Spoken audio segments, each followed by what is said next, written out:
Erev Shabbat Shalom à tous, Shabbat Kodesh, Shabbat Parashat Matot, Shabbat Mevarchim, Chodesh Menachem Av, Bezrat Hashem. Shiyu Advarim Leilui Nishmat, Kol Neshamot, toutes les Neshamot des personnes dont les noms sont rappelés sous cette vidéo. Velavdi Ben Ametim Lachaim, Shakadosh Baruch Hu Yishla Refoua Shlema, l'école Cholé Amou Israël, ou Birchlalam, et parmi eux, toutes les personnes dont les noms sont aussi rappelés sous cette vidéo.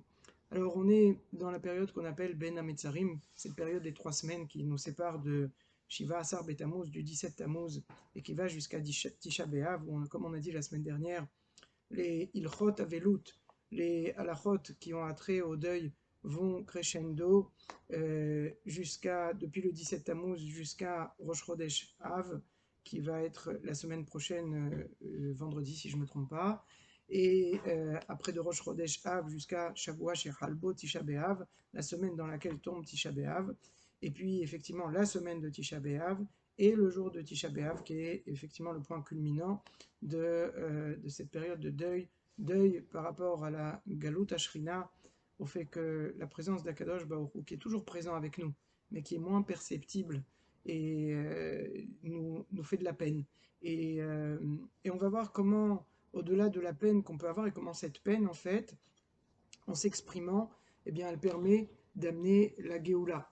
Et non seulement ça, mais on va voir, Bezrat Hashem, que au bout du compte, cette période-là, en essayant de raconter des midrashés Chazal, de parler de cette période, de parler de ce qu'on doit ressentir pendant cette période, eh bien, on arrive à s'imprégner un petit peu de l'état d'esprit, de l'atmosphère, de l'ambiance dans laquelle on doit être pendant ces trois semaines-là. Pas juste ces 3 semaines, mais ces 3 semaines, c'est une fenêtre plus particulière où on doit ressentir, c'est un moment propice pour on va dire, intensifier ces sentiments-là, mais c'est un sentiment qu'on doit avoir toute l'année, bien sûr, ce sentiment de Galut Ashrina, d'être que la Shrina, la présence d'Akadosh Baruch Hu n'est pas perceptible à chaque moment, au jour le jour, pour chacun de nous.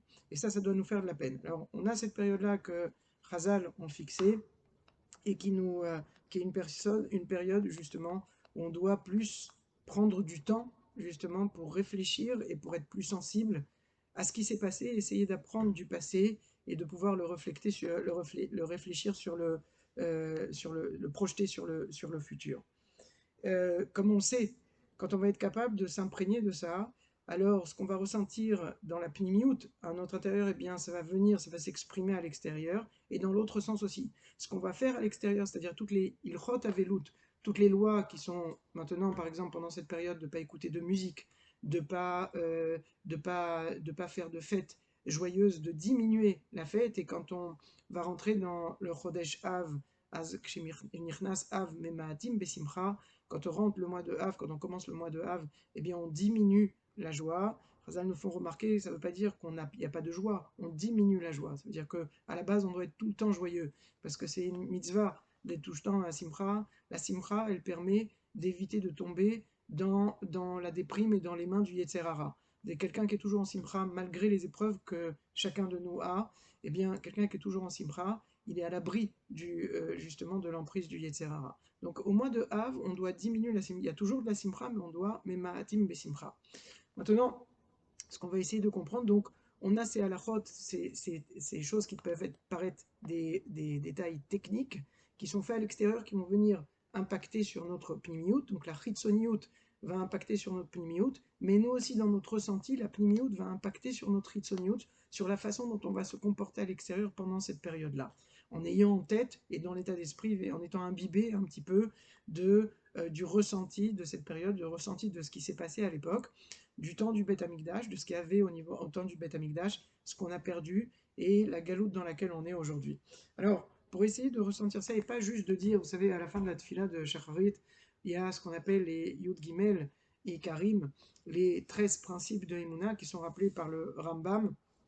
Et ces 13 principes de Emouna, le 13e principe de Emouna qui est rappelé, le 12e, pardon, qui est rappelé par le Rambam, et ce que je vais dire, c'est essentiellement basé sur une sikha du Rav Moshe Shapira, Zichrono Livracha, dans son livre qui s'appelle Re Emouna, où il reprend justement les 13 principes, les 13 principes de base de la Emouna. Et le 12e, c'est Biat HaMeshayach, c'est Chova, c'est une obligation qu'on a d'attendre le Mashiach, le libérateur. Le Mashiach, le Messie, le libérateur. Et on va voir que cette attente, c'est une attente particulière, comme le décrit la Gemara, comme nous décrit, d'abord je vais lire le Rambam, qui nous dit la chose suivante. Yemot HaMashiach, hu vehu le'amin ve'le'amet sheyavo.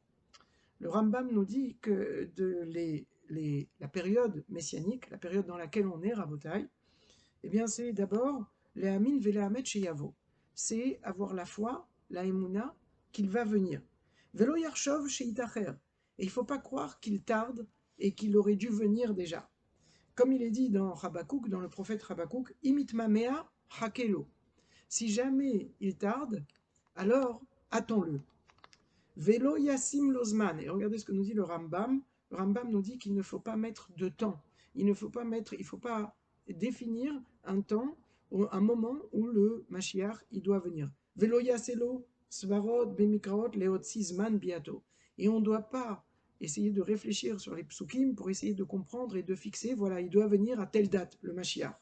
Chachamim omrim, et Chazal nous disent, et on va voir où il nous dit ça dans Masechet Sanhedrin, Tzadé Zaïn, pour ceux qui veulent aller voir, donc page 97, la deuxième Amoud Bet, d'accord, le verso de la page, il est écrit dans Chazal, Tipar Rucham Shel Mechashave Kitzin, que c'est une expression difficile qui vient nous dire combien ceux qui calculent la date à laquelle devrait arriver le Mashiach, eh bien ceux-là sont dans le mauvais chemin, si on peut traduire ainsi. Et le Rav Shapira, Zichrono Livracha, de nous dire la chose suivante.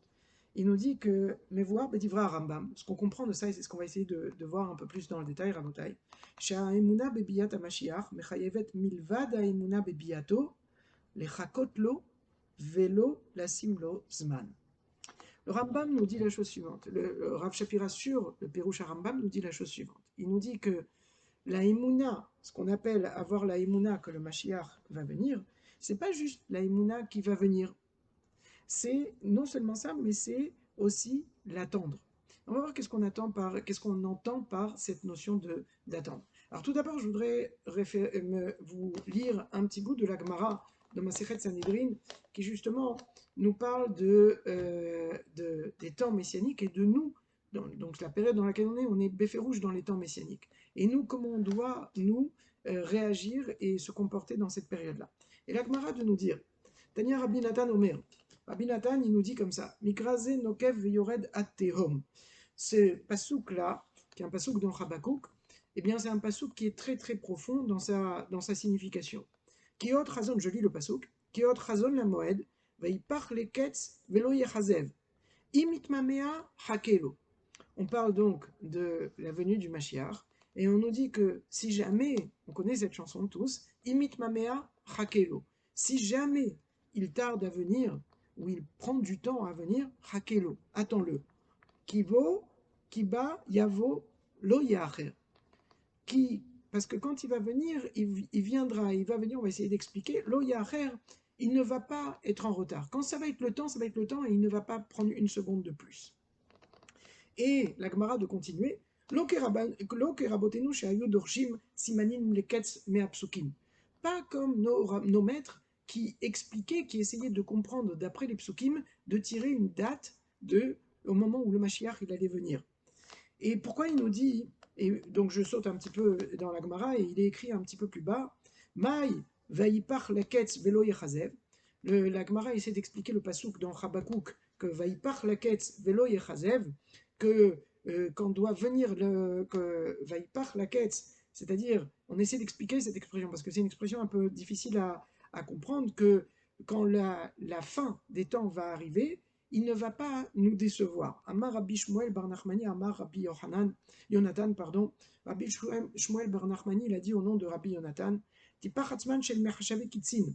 Ça veut dire que ceux qui donnent une date précise, eh bien ceux-là, ils vont être complètement contredits. Et il est écrit là-bas, chez Notnim Moed Araoui les Biat Mashiach, c'est-à-dire qu'ils donnent un temps auquel devrait venir le Mashiach. Pourquoi?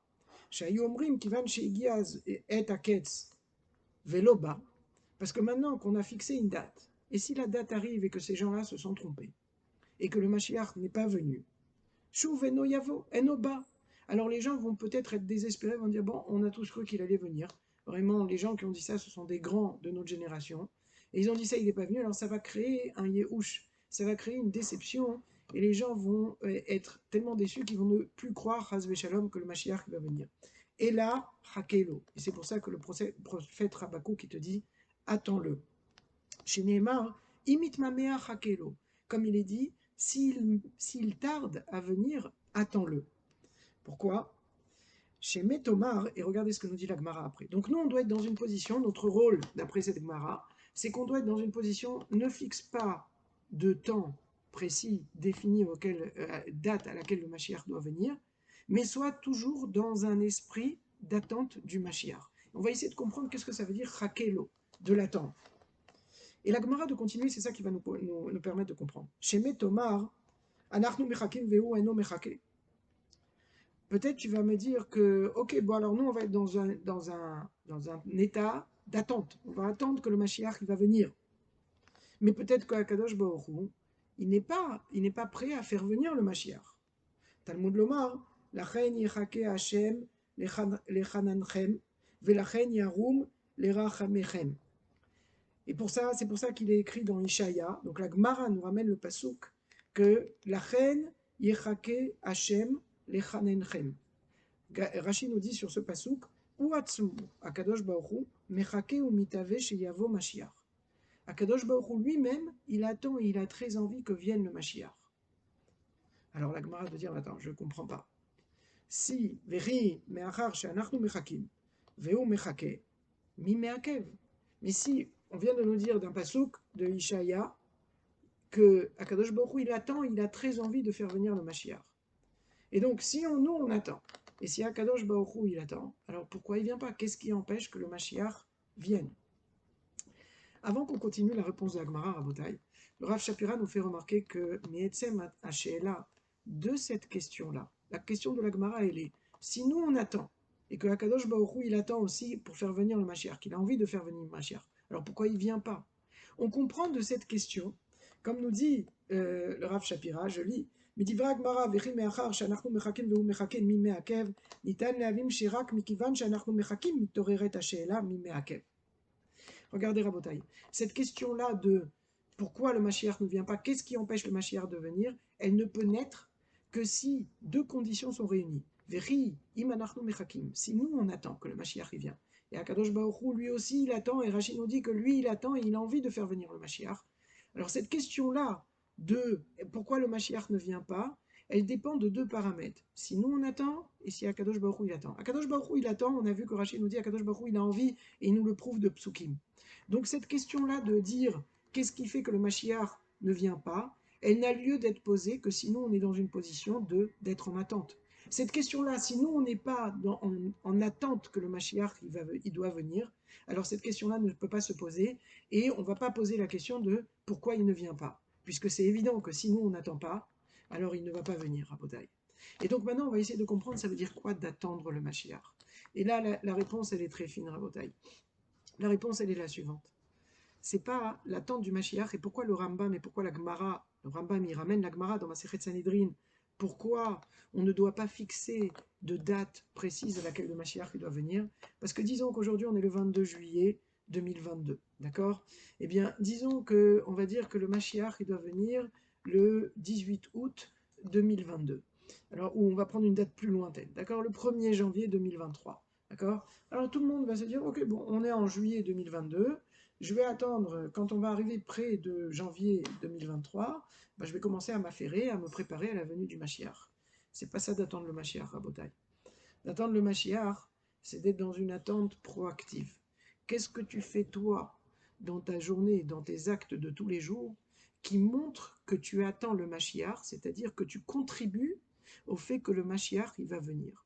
Que tu n'es pas où on te dit il y a une date, et quand on s'approchera de la date, ou si jamais Chas Shalom, il n'est pas venu à la date qui a été fixée, on nous dit c'est pour ça qu'on ne fixe pas de date. Parce que si on fixe une date, tu ne vas pas être dans un mode d'attente constante. Tu vas être dans un mode de j'ai une date, et quand j'arrive près de cette date, c'est la nature humaine, alors je vais me préparer à l'événement qui m'attend. Mais cet événement, si tu ne lui as pas fixé de date et qui peut venir, que tu dois être dans un état d'attente constante. en stand-by, mais constant. C'est-à-dire que tu dois être tout le temps prêt. Ça veut dire quoi d'être tout le temps prêt? Ça veut dire que tu dois être tout le temps, toi, dans un état où tu contribues, chaque chose que tu fais, c'est une pierre en plus qui va venir aider, un pas en plus qui va venir aider de façon proactive à ce que le Mashiach y vienne. Ça, c'est Tzipita Yeshua. Et ça, Rabota, est juste pour comprendre un petit peu combien c'est lié à nous. Si vous faites attention, comme le dit, le Rav nous dit que ici, on ne parle pas, on ne parle pas d'une simple attente, bien sûr. Le Rav nous dit, Vadaï she'en medubarkan betipia stamit. On ne parle pas d'une simple attente. Kemaase mitzvah belotam, comme une mitzvah qui n'aurait pas de ta'am, de raison. Asher muftach alav sachar tzedadi, pour laquelle on donne une récompense pour chaque mitzvah, mais un petit sachar. Et là, l'itsipia, shei atzma mekarevet ou mevia oto. On parle d'une sipia, d'une attente, qui est une attente qui contribue à la venue du Mashiach. Et le Rav de nous dire la chose suivante. Regardez Rabotai comment c'est beau. Le Rav nous dit que si on fait attention, dans la Amida, dans la Tfila du matin, d'accord, les trois tfilotes de la journée, eh bien, on a, comme on l'a dit déjà plusieurs fois, on a 19 brachot, d'accord, 3 brachot au départ, 3 brachot à la fin, d'accord, jusqu'à Atakadosh, c'est les trois brachot qui sont des attributs de louange d'Akadosh Baoru, et après on a Atachonen, à partir de Atachonen, la Dame Da'at, jusqu'à Shomer Tefila, ce sont ce qu'on appelle des bakashot, des demandes qu'on fait à Kadosh Baoru, et après on a, à partir de Retse, c'est les Birkot Avoda de Modim, de la Odaa, où on remercie à Kadosh Baoru jusqu'à la fin de justement d'agréer nos bakashot. Eh bien, Chazal nous dit la chose suivante, et le Rav Shapira de nous faire remarquer, que dans la plupart des bakashot, des demandes qu'on fait à Kadosh Baoru, si vous faites attention, on demande à Kadosh Baoru, je prends par exemple Selach Lanu Avinu Kirchatanu. On demande à Kadosh Baruch Hu de nous pardonner et on motive dans le texte, on motive la raison pour laquelle on lui demande de nous pardonner, pourquoi on s'adresse à lui. Quel Tov Vesalachata.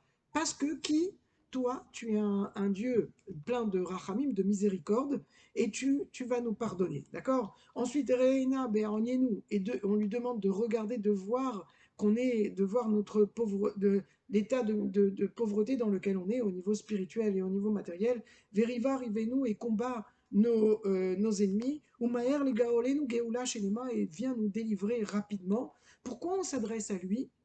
Quel Goel Hazakata? Parce que c'est toi qui es le seul, c'est toi la source de toutes les bénédictions. Et le qui, à chaque fois, il vient dire qu'est-ce qui me motive ma bénédiction? Qu'est-ce qui me permet de demander ce que je demande? D'accord, je continue. Refainu Hashem Benerafe. Tu demandes à Kadosh Baruch Hu la refoua. Pourquoi tu te tournes vers Akadosh Baruch Hu? Quitte ilatenuata, parce que toi tu es notre louange. Quel refer Rahman venemanata, parce que toi tu es le Dieu qui est le refait, le médecin qui permet de guérir, qui est la source de la guérison de tout le monde. Et ça, Rabotai, on continue dans Bachenu Hashem Elokenu, qui est Tov et Metiv Ata, d'accord, donc à chaque fois on reprend le qui, d'accord, la raison pour laquelle on se permet de s'adresser à Kadosh Baruch Hu dans la bracha. Et si vous faites attention, à chaque fois cette raison-là, c'est une raison qui dépend de lui. Quel refer Rahmanata, qui bechabatarnu, quel Moshia, à chaque fois le qui, il vient quel Goel Chazakata, qui est Tov Vesalachata. À chaque fois la raison pour laquelle on se permet de demander à Kadosh Baruch Hu, c'est parce qu'on on trouve chez lui des attributs qui font que c'est la source de toutes les bénédictions. Rabotai, toutes ces brachot, elles sont toutes le qui, la raison pour laquelle on se permet de nous tourner vers Akadosh Baruch Hu, elles sont toutes rivées, elles sont toutes tournées vers Akadosh Baruch Hu, sauf une de ces brachot. Laquelle? La bracha de la venue du Mashiach. Et semach David avdecha mehera tatzmiach. On demande à Akadosh Baruch Hu de faire naître, de faire grandir la royauté de David, la descendance de David, Vekarno tarum bishuatecha. Et tu vas élever, d'accord, le rayonnement par ta libération, tu vas faire régner à nouveau la royauté de David. Et le qui est écrit dans cette bracha-là, il ne dépend pas d'Akadosh Baruch Hu. Qu'est-ce qui est écrit ici? Ki lishuatecha, ki vinu vetzipinu kolayom. Pourquoi on peut se permettre de demander à Kadosh Baruch Hu de faire venir vite le Mashiach? Qui lishuatecha kivinu?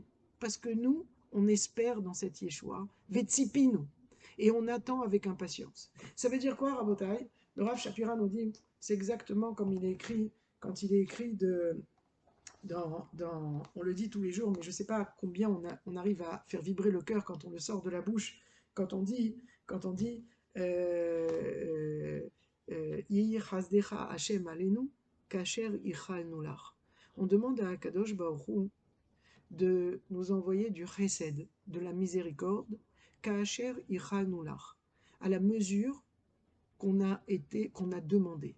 C'est-à-dire, je ne peux pas demander à Akadosh Baruch Hu plus, je ne peux pas demander à Kadosh Baruch Hu de me donner plus que ce que j'ai moi-même demandé.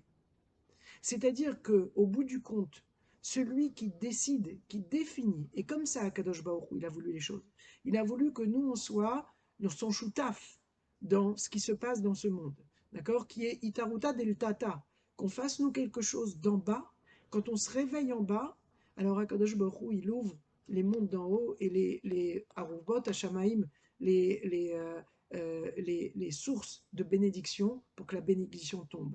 Mais pour que ça tombe de là-haut, elle va tomber en mesure de ce que toi tu as demandé. Si tu as demandé avec beaucoup d'insistance et de tout ton cœur, alors là-haut ça va s'ouvrir beaucoup. Si tu as demandé peu, alors ça ne peut pas s'ouvrir beaucoup parce que ça dépend de toi.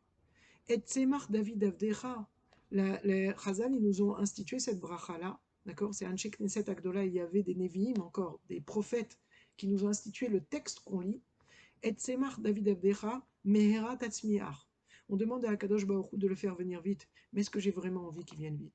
Est-ce que c'est quelque chose qui, à chaque moment de ma journée, eh bien, c'est quelque chose dont j'ai de la peine qu'il ne soit pas encore là?